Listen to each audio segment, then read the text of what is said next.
Assalamu alaikum. I hope you are fine. In this lecture, you will learn how to write something. Most of the students get confused about selecting a topic, selecting a good theme, how to start, how to end, how to maintain the coherence, how to connect the ideas. So in this lecture, I will be talking about all these things. First of all, you should remember one thing. Who is your target audience? Who are you writing for? You need a high level decision making in writing process. Each sentence should be written for a purpose. You must have something in your mind, like for example, you want to impress someone, you will choose a different style, a different sentence structure. If you want to impress someone, or if you want to tell the reality of something, if you want to share rational things, if you want to share logical things, you would choose different style. So in writing, this is very important to keep these points in your mind, that who are you writing for and what is the purpose to write for that person. For example, if I am writing an article for my students and I want to tell them the importance of English language, I would choose certain types of sentence structures. For example, you should make good friends to communicate on daily basis. Or I would add an additional word here. You should make good friends from other countries other than Pakistan. So that means I used this phrase structure from other countries for certain reason, because I want my students to communicate with those people who do not speak Urdu language. So if they have different languages, they will communicate in English. So I had a purpose to write this sentence, and the purpose was to tell my students they should make some friends who are from abroad and they do not speak their native language. So this is the purpose. So second thing is purpose. I'm writing for a specific audience, and each sentence involves decision making, like why I am writing this sentence. And in one sentence, there should be a decision making process on each word and on each phrase structure. ये बात आपको समझ आया कि जब हम लिख रहे हैं किसी शख्स के लिए, हमारे ज़हन में वो शख्स हर टाइम मौजूद होगा. जब हम लिखना स्टार्ट करेंगे, स्टार्ट से एंड तक आपने फर्स्ट सेंटेंस लिखा और नीचे 100 सेंटेंसेस हैं, तो हर सेंटेंस पे आपके जहन में वो बंदा घूम रहा होगा जिसके लिए आप लिख रहे हैं. वो एक कम्युनिटी हो सकती है. यही वजह है कि जो पॉलिटिकल स्पीचेस हैं वो अक्सर बहुत वायरल होती हैं, क्योंकि उनमें एक एक सेंटेंस ऑडियंस को देख के लिखा जाता है कि सुनने वाला कौन है. तो आपने यहाँ पे देखना है कि आपका पढ़ने वाला कौन है, तो आपका पर्पस उनको देख के डिसाइड होगा. हम अक्सर कहते हैं जी पर्पस हमें कैसे पता चलेगा कि हम क्यों लिख रहे हैं. पर्पस आपका रीडर डिसाइड करेगा. रीडर जैसा रीडर को आप इम्प्रेस करना चाहते हैं, उनको रियलिटी कोई बताना चाहते हैं, उनसे कुछ छुपाना चाहते हैं, कोई कंपेयर करके उनको चीज़ दिखाना चाहते हैं कि जी ये अच्छी चीज़ है, ये बुरी चीज़ है, तो कंपैरिजन वाला स्ट्रक्चर आएगा. डिफ्रेंशिएट करना चाहते हैं, डिफ्रेंशिएट वाला स्ट्रक्चर आएगा. तो ऑडियंस आपकी डिसाइड करेगी कि आप किस टाइप का सेंटेंस स्ट्रक्चर लेंगे. उसके बाद फिर ईच सेंटेंस में आपको डिसीजन मेकिंग चाहिए होगी कि वोकैबुलरी का राइट वर्ड क्या लगाना है, कौन सा फ्रेज स्ट्रक्चर लगाना है. अब इसके ऊपर मैं आपको सेंटेंस स्ट्रक्चर्स पे भी बात हम कर सकते हैं अभी राइट नाउ, लेकिन कुछ और भी चीज़ें मैं बताना चाहता था. चलें पहले हम इसके ऊपर बात करते हैं. फॉर एग्ज़ाम्पल अभी आपने एक लाइन पढ़ी, हम उसी को लिखते हैं. You should communicate with international people, with international people. अब यहाँ पे बात ख़त्म नहीं हो रही. हमने पहले छोटे छोटे फिक्रे पढ़े. यू शुड कम्युनिकेट, तुम्हें कम्युनिकेट करना चाहिए, बड़ा आसान था. अब हम कुछ एडिशनल फ्रेज स्ट्रक्चर्स जोड़ रहे हैं. सब्जेक्ट हमें लगाना आ गया, वर्ब लगाना आ गया, उसके बाद हम एडिशनल एडवर्बियल्स, जिसे आप प्रेपोजिशनल फ्रेज कह सकते हैं, वो हम जोड़ रहे हैं. कुछ कम्प्लीमेंट्स जोड़ने पड़ेंगे जो प्रीवियस लेक्चर्स में आपने पढ़ा होगा, या और हमें ऑब्जेक्ट्स की ज़रूरत पड़ सकती है. आपको इंटरनेशनल लोगों से करना चाहिए. तो आपके जहन में जब पर्पस की बात आएगी तो एक एक सेंटेंस का कोई पर्पस होगा कि मिसाल के तौर पे कम्युनिकेट क्यों करना चाहिए, ये बताना पड़ेगा ऑडियंस को. Why do you want to make them communicate with those people? in order to improve your speaking and listening skills. अब आपने देखा कि फिक्रा कितना लंबा हो गया. स्पीकिंग एंड लिसनिंग हमने एडिशनल टू एक कोऑर्डिनेट फ्रेज लगा दी जिसको हमने एंड के साथ जोड़ दिया. Listening and speaking skills. उसके बाद इसके साथ एक डिटर्मिनर लगाया कि स्पीकिंग स्किल्स भी किसकी है, ऑडियंस को आप मुखातिब करें कि आपकी बात हो रही है, आपने अपनी स्किल्स इंप्रूव करनी है. इम्प्रूव रेलिवेंट वर्ब लगाया, इसके पैरेलल कई वर्ब्स हो सकते थे. एनहांस का वर्ड लग सकता था, एनहांस.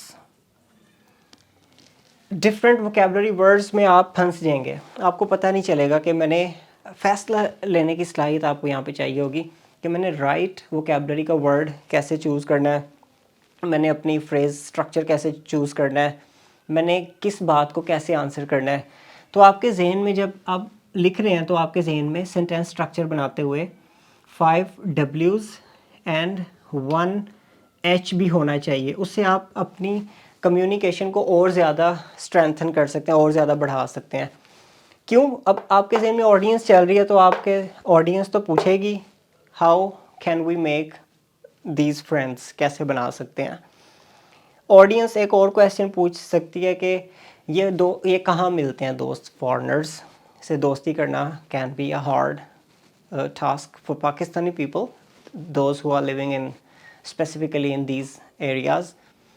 तो यहाँ पे तो कोई नज़र नहीं आता फॉरेनर. कैसे, हाउ कैसे मिलेंगे, कहाँ मिलेंगे. हाउ का आंसर कर दें, हाउ का आंसर कर दें और वेयर का आंसर कर दें. तो उसका आंसर आपके जहन में आएगा तो आपने यहाँ पे लिखना है, तो ऑटोमेटिकली आपका जो राइटिंग प्रोसेस है वो बढ़ता जाएगा. You can find these people on the following apps. Following apps में आप अपने तलाश कर सकते हैं लोगों को. Number 1 name, number 2, number 3. ये भी राइटिंग स्ट्रक्चर है कि आप ऐसे लिख रहे हैं, ऑडियंस को ऐसा अच्छा लगता है.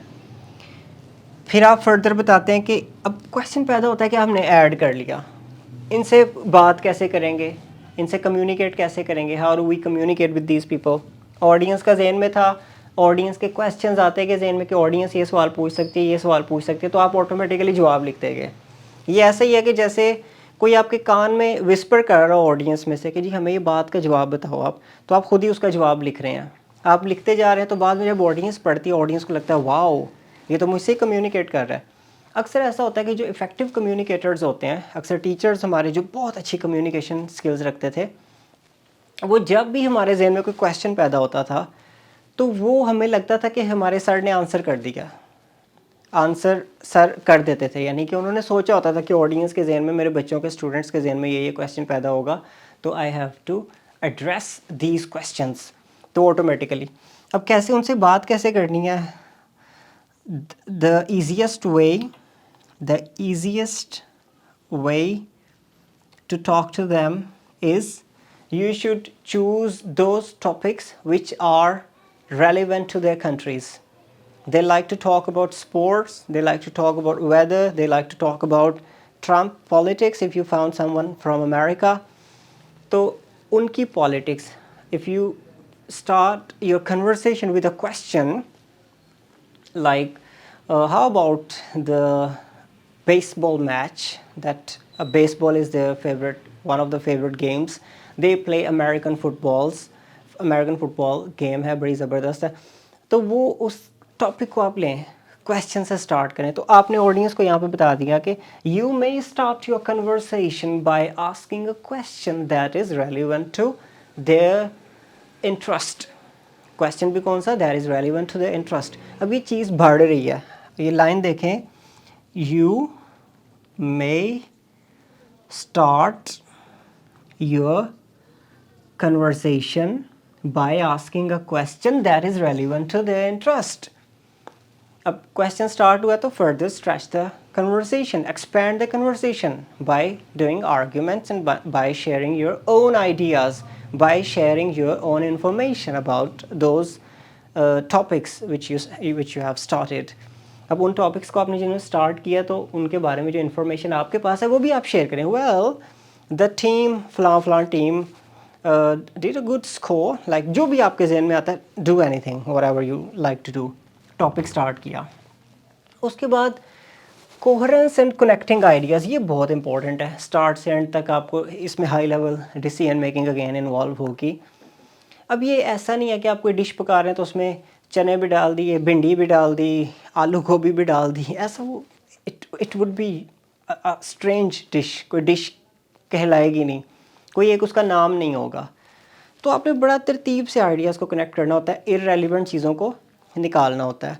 मिसाल के तौर पे मैं एक एग्जांपल देता हूँ कि अगर आपने कंपेयर करना है, if you want to compare two things, तो आप ये कह सकते हैं कि जैसे आप कहते हैं कि the milk at early age is a good diet plan for the kids. अब ये आपने करना है। अब आपने किड्स को कंपेयर करना है ओल्ड लोगों से, तो आप कहते हैं on the other hand old people might need these things, जो कि थोड़ा सा आप उनको एक ऑन द अदर हैंड आपने यूज़ किया कोहेरेंस क्रिएट करने के लिए, आइडिया को कनेक्ट करने के लिए, कि चीज़ बिखरी हुई ना दिखे कि एक फ़िक्रा इधर है, दूसरा इधर है, तीसरा इधर है, चौथा उधर है। तो कुछ आइडियाज़ को एक पैराग्राफ के अंदर आपको कनेक्ट करना पड़ेगा, दूसरे पैराग्राफ में कनेक्ट करना पड़ेगा, तीसरे पैराग्राफ में कनेक्ट करना पड़ेगा, हो सकता है दो पैराग्राफ्स को आपस में भी कनेक्ट करना पड़े। तो आप कनेक्ट करने के लिए how ever, more over, further more, इस तरह करके एक सीक्वेंस क्रिएट कर रहे होते हैं, वो कोहेरेंस बनती है। Furthermore they also need to have some exercise plan that can improve their health. तो फर्दर मोर लगा दिया, मोर ओवर लगा दिया। तो इस तरह ये आइडियाज़ को कनेक्ट करने के लिए आप लिंकिंग वर्ड्स यूज़ करते हैं। ये लिंकिंग वर्ड्स आपने देखना है, सारा बेसिकली इंग्लिश स्ट्रक्चर्स पे बेस कर रहा है। लिंकिंग वर्ड्स, कंजंक्शंस भी आप कह सकते हैं इन्हें। उसके बाद थीम क्या होगा आपका, आप कोई रोमांटिक चीज़ लिख रहे हैं, आप कोई हॉरर चीज़ लिख रहे हैं, और अगर हॉरर लिख रहे हैं तो फिर आपको उससे रेलिवेंट वोकेबलरी और स्ट्रक्चर्स का इस्तेमाल करना पड़ेगा। अगर आप कोई रोमांटिक चीज़ लिख रहे हैं तो आपको वैसे ही थीम ऐड करना पड़ेगा, वैसा ही आपको उसमें चीज़ लेके आनी पड़ेगी। ये बहुत मुश्किल काम है। अब फ़नी लिखना है, कॉमेडी लिखनी है, हर शख्स अब कॉमेडी नहीं लिख सकता कि आप कोई बात लिखें वो पढ़ के हंसी आए, उसको इंजॉयबल हो। जो मैं लेक्चर दे रहा हूँ ये एक स्मूथ टॉक है, ना हंसी है ना मजाक है, लाइक ये इंफॉर्मेटिव चीज़ है कि आप कुछ फैक्ट्स एंड फिगर्स शेयर कर रहे हैं। कोई बहुत दिलचस्प हो भी सकती है, किसी के लिए नहीं भी हो सकती, एक बुकिश नॉलेज है ज़्यादातर। तो ये देखना है कि आप कैसे चीज़ों को, ये आइडिया, इस पे क्या थीम पे कैसे आप काम करते हैं, जॉनरा पे कैसे काम करते हैं। बेस्ट टर्म वैसे इसके लिए ये जॉनरा होगी, GENRE, जॉनरा। आपने इसके ऊपर करना है काम, थोड़ा सा रीड करेंगे, जिसको जो जॉनरा अच्छा लगता है वो उस पर काम करेगा, जिसको कॉमेडी अच्छी लगती है वो कॉमेडी नॉवेल्स पढ़ेगा, डायलॉग्स पढ़ेगा, जो भी आपको अच्छा लगता है वो उसको रीड करेंगे, तो आपकी वो ऑटोमेटिकली आपकी राइटिंग का हिस्सा बनता जाएगा। Thank you very much for watching the video. If you like it please hit the like button and subscribe to my channel. Take care. Bye.